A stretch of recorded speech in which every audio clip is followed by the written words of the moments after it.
Hello, this is B and welcome to my second tutorial.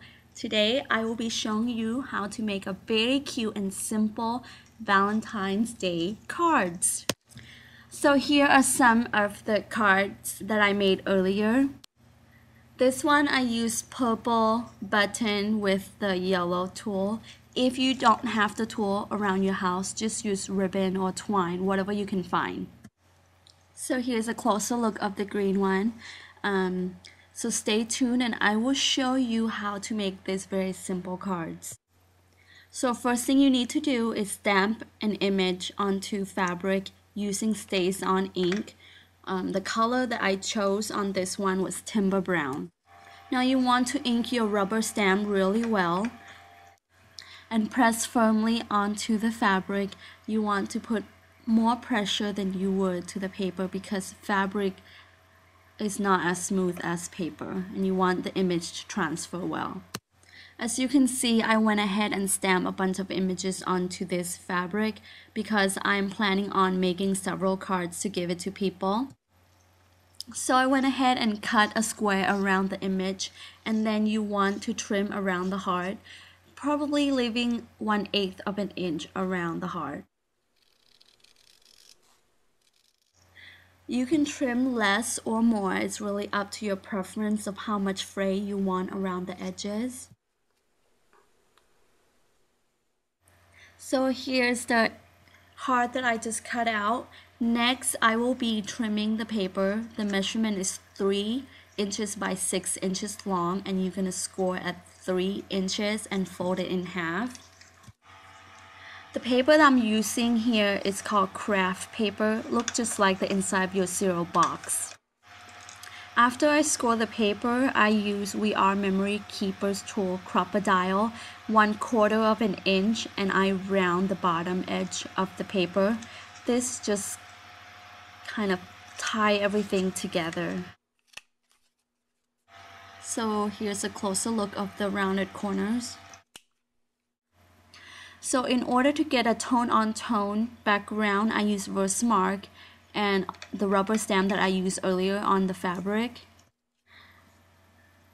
So now I just ink it up really well and start stamping randomly onto my paper.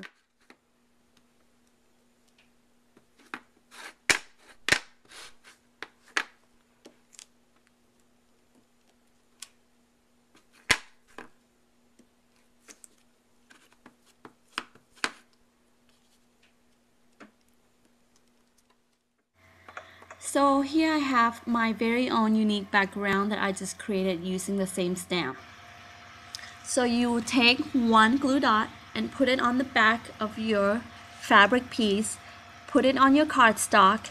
This will prevent the heart from moving around when you start sewing. Also, I want to let you guys know when you start sewing, you don't need to make sure that the stitching or the whatever is perfect because you want that homemade look.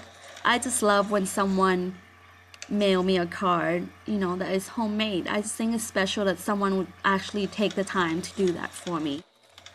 So if you don't have a sewing machine, you can still do this, just hand stitch. It would just take a little bit longer, but it will look as good. Now to get the fray look, I just rub my fingers along the edge of the heart all the way around. This just gives that a worn look to it, kind of vintage feel.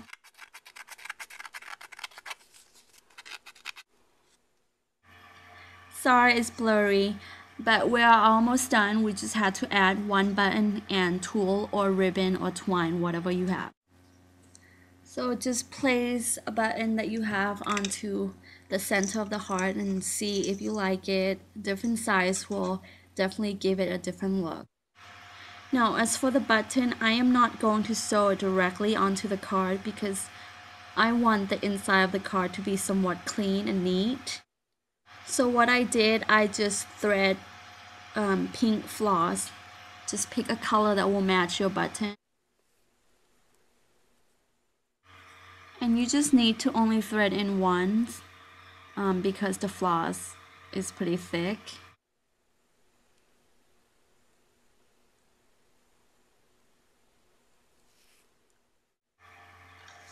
Now just cut off the end of the floss and adhere it with a glue dot. Here I just twist the two ends together to kind of make it stay in the center so it won't peek out the button. I use several glue dots. I think I used like 3, so this will really stay onto the fabric.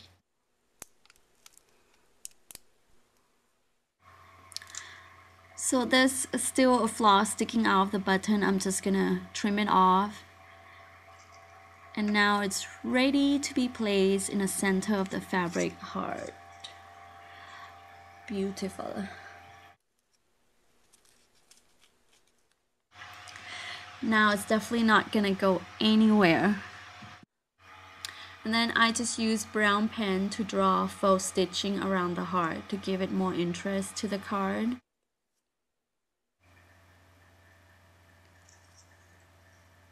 And here's a closer look of my card. Sorry, it's blurry. Now I just finished the card off by tying a pink tulle around the top part of the card where along the score line, and trim off the end, kind of fix it however you like. And this is it. Thank you so much for watching, and I will keep you posted on my future tutorials. Just visit my blog at 2b.blogspot.com. Thank you. Bye.